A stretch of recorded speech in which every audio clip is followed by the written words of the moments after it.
Une enseignante, fière de son chemisier soigneusement repassé et de son long cardigan gris, traversait le hall animé de l'aéroport régional de Saint-Laurent, un sac d'ordinateur sur l'épaule et une pile de guides pédagogiques bien rangés dans le creux de son bras. Son badge du Congrès national des enseignants pendait encore autour de son cou. Madame Rosa Delcourt, Éducation nationale de Marseille. Ses chaussures étaient pratiques, sa démarche assurée, son visage serein de cette sérénité que seules les années dans des classes surchargées peuvent enseigner. Mais sous cet extérieur composé, Rosa était pressée. Pressée de rentrer chez elle, retrouver son jardin, ses livres, et surtout de revoir son fils, Malik, qui lui avait promis de venir l'accueillir à la porte d'arrivée. Elle s'arrêta près du tapis roulant à bagages pour vérifier son téléphone. Aucun message. En baissant les yeux, elle remarqua quelque chose d'inhabituel. 2 hommes en uniforme, postés près d'un kiosque, avaient cessé de parler et suivaient chacun de ses mouvements du regard. L'un d'eux se pencha pour murmurer quelque chose à l'autre. Rosa reconnut ce regard. Pas l'admiration, pas la curiosité, la suspicion. Celle que les Noirs apprennent à détecter avant même qu'elles n'atteignent leurs oreilles. Une femme blanche descendit de l'escalator et serra son sac contre elle en passant. Un homme jeta un long regard dur vers le sac d'ordinateur de Rosa. Elle ajusta la sangle, se força à respirer calmement. Elle n'avait rien fait de mal. Elle était une enseignante revenant d'un congrès. Elle avait contribué à la rédaction de politiques éducatives. Elle ne laisserait pas quelques regards défaire sa dignité. Mais la voix surgit, sèche, brutale. « Madame, arrêtez-vous immédiatement. » Rosa se retourna lentement. 2 agents s'approchaient à grands pas. L'agent Guillaume Marchand, grand, mâchoire carrée, et son collègue plus jeune, l'agent Théo Renaud, nerveux, la mâchoire serrée. Marchand gardait une main près de son étui, l'autre levée pour ordonner. « Posez le sac tout de suite. » Rosa cligna des yeux. « Quel est le problème ?» « On a reçu un signalement pour un ordinateur volé dans la salle de conférence Delta, » dit Renaud en tendant déjà la main vers son épaule. « Vous correspondez à la description. » L'estomac de Rosa se serra. « Pardon ? C'est mon sac de travail. Je suis enseignante. »« Laissez-nous en juger, » coupa Marchand en arrachant le sac de son épaule. Le geste brutal la déstabilisa. Elle voulut retenir le sac, mais il le lui arracha. Des feuilles volèrent. Son agenda, ses fiches de cours annotées, son badge plastifié, tout s'éparpilla sur le sol comme une tempête de sa vie professionnelle. « Que faites-vous » Rosa s'agenouilla en tremblant, rassemblant ses affaires. « C'est mon badge, regardez ! Académie de Marseille. »« Ouais !» grogna Renaud en plissant les yeux. « On peut imprimer n'importe quoi de nos jours. » Marchand donna un coup de pied à une chemise qui glissa, libérant un dessin d'enfant crayonné. Un arc-en-ciel, des cœurs, et au centre, Madame Rosa. « J'ai des preuves, » insista Rosa en levant son badge. « Je viens de présenter ce matin au congrès éducatif. J'ai des photos. Des collègues peuvent confirmer. »« Vous croyez qu'on n'a jamais vu ça ?» ricana Marchand. « Les arnaqueurs savent très bien jouer leur rôle. » Renaud s'approcha pour l'attraper. « Ne me touchez pas, » dit Rosa, sa voix tremblante mais ferme. « Je n'ai rien fait de mal. Vous n'avez aucun droit. » Marchand la saisit brutalement. Vous résistez à l'arrestation. J'affirme mes droits, répliqua-t-elle, le souffle court de rage et de peur. Vous traitez une femme de mon âge, une enseignante, comme une criminelle. Une foule s'était formée. Des téléphones se levaient. Des murmures couraient. C'est Madame Rosa, elle a parlé au congrès. Vous pouvez pas faire ça. Elle n'a rien volé.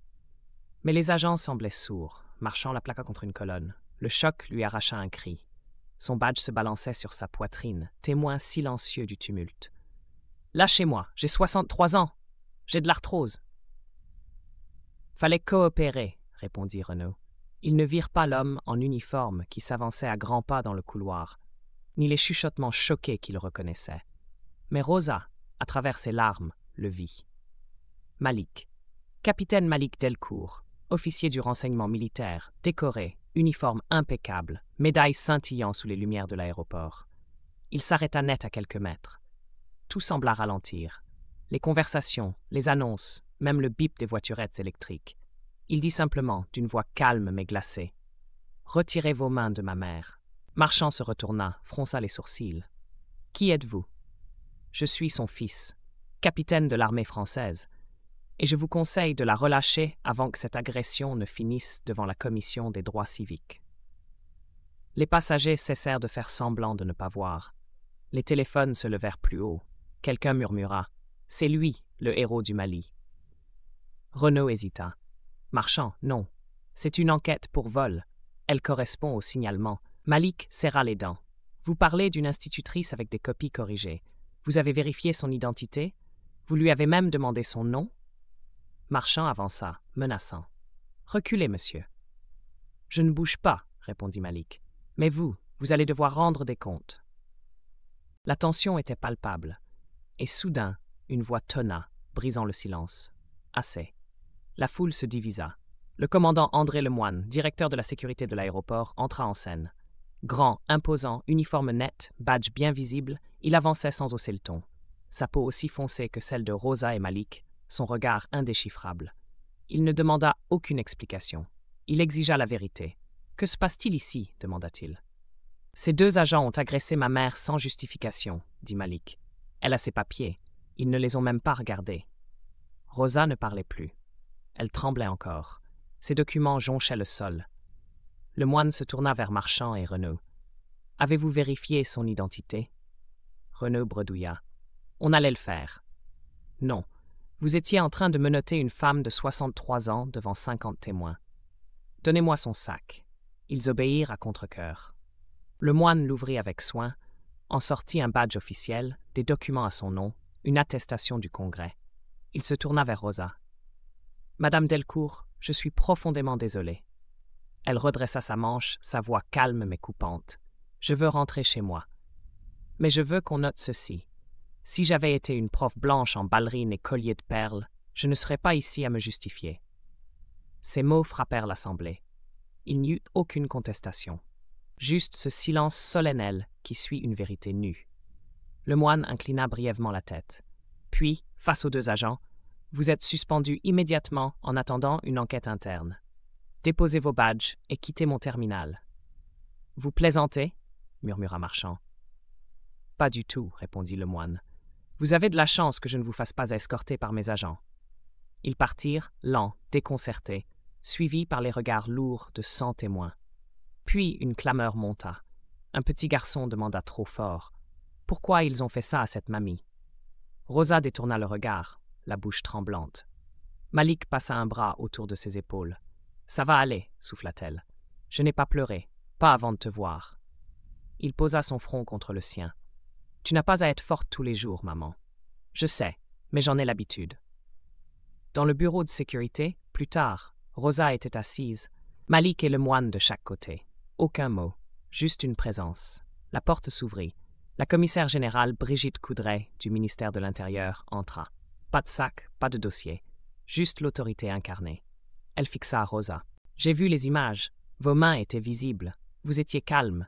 Ils vous ont traité comme une criminelle. » Rosa croisa les mains. « Parce que je suis noire, parce que j'étais seule. Parce que mon sac ne correspondait pas à ce qu'ils attendaient. » Coudray soupira. « Ces agents avaient déjà des plaintes. J'ignore comment ils sont restés en poste. »« Parce que le silence les a protégés, » dit Malik, la mâchoire serrée. Coudray hocha la tête. « Ce système retarde la justice jusqu'à ce qu'elle se fatigue. » Rosa répondit doucement. « C'est toujours le cas. » Coudray se redressa. « Pas cette fois. Ils seront sanctionnés, et vous méritez des excuses publiques. » Rosa serra sa tasse ébréchée. « Les excuses, ce sont des mots. Le changement, c'est l'action. »« Alors agissons, » répondit Coudray. À l'extérieur du bâtiment administratif, des pancartes s'agitaient. Une ancienne élève tenait une affiche « Protégeons celles qui nous ont protégés ».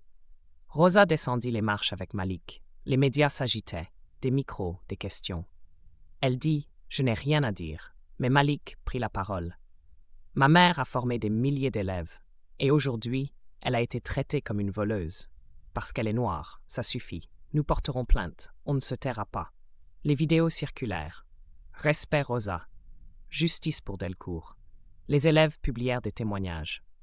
Un pompier raconta « Elle est venue au tribunal pour moi, quand personne ne l'a fait. » Coudray rappela « Un comité se réunit lundi. Je vous veux présente. » Rosa hésita. Je ne suis pas un symbole. Non, vous êtes notre rappel.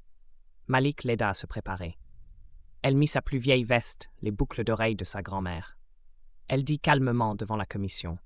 J'ai servi cette communauté sans armes, sans renfort, sans peur. Ce qui m'est arrivé n'est pas nouveau. Mais peut-être que cette fois, on a écouté. Les changements suivirent. Formation antiraciste, revue. Ligne de plainte placée sous contrôle civil. Un agent démissionna.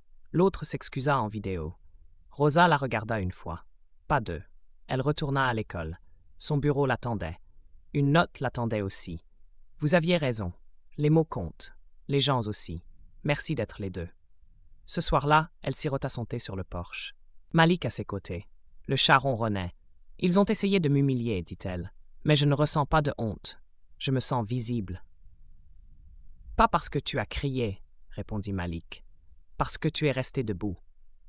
Elle ferma les yeux. On sait faire ça, même quand personne ne. Il sourit. Cette fois, ils ont vu, et ils ne peuvent plus détourner le regard. Rosa sourit. Pas parce qu'elle avait gagné, parce qu'elle n'avait pas cédé. Pas cette fois. Jamais plus.